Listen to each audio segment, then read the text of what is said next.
ప్రోత్సహిస్తున్నారు, అదే నడుపుతున్నారు. ఇప్పుడు ఆ ప్రజలు కోరుకున్నదే వాళ్ళు చేస్తున్నారు, అంతే కదా. అదే కదా, అవును.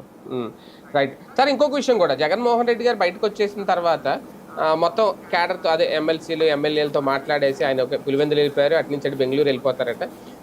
ఆయన అన్నది 2028లోనే ఎన్నికలు వచ్చే అవకాశం ఉంటుంది, ఇక మీరు సిద్ధం కండి అని చెప్పి ప్రిపేర్ చేసేసి ఆయన మళ్ళీ వెళ్ళిపోవడం. ఈ మధ్యలో కొన్ని ఏదో మొన్న మధ్యన షెడ్యూల్ ప్రకటించారు, అవన్నీ పక్కన పెట్టేశారా, మర్చిపోయారా, లేదంటే కొత్త రూట్ ఏమన్నా ఎంచుకుంటున్నారా? అంటే ఆయన వ్యూహం ఎలా ఉందనుకోవాలి? ఆయనకే తెలియాలి ఆ వ్యూహం. ఎందుకంటే జనవరిలో వెళ్తానన్నారు, అయిపోయింది. జనవరి నెలాఖరు అయిపోయింది, ఫిబ్రవరి నెలాఖరు అయిపోయింది. ఇప్పుడు అసలు ఆ ఊసే ఎత్తట్లా. లేదు అసలు. ఆయన మాట తప్పడు, మడమ తెప్పడు కాదు, మాట ఎప్పుడు నిలబడతాడు అని ఇప్పుడు అనుకోవాల్సి వస్తుంది ఇట్లాంటి అంశాల్లో.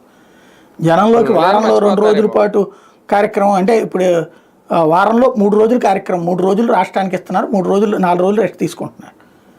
అదే కదా. రాబోయేటటువంటి రోజుల్లో పునః 3 రోజులు జనంలో తిరుగుతాడు, 2 రోజుల పాటు, 1 రోజు కార్యకర్తలకు అందుబాటులో ఉంటాడు అనుకుంటే అది కాదు. అంటే పార్టీ నిర్వహణ విధానం మిస్ అవుతున్నాడు ఆయన. సరే, టైం ఉంది అనుకునేటట్టయితే మరి అట్లా ముందు ఎలక్షన్ అనకూడదు కదా. అదే కదా, ముందు కార్యకర్తలలో భరోసా ఇవ్వాలండి. ఎక్కడో ఎందుకు, పులివెందులలో ఒకసారి వెళ్ళి కనుక్కోమనండి. ఇదివరకు పులివెందుల్లో ఉండేటటువంటి వాళ్ళు ప్రతి ఒక్క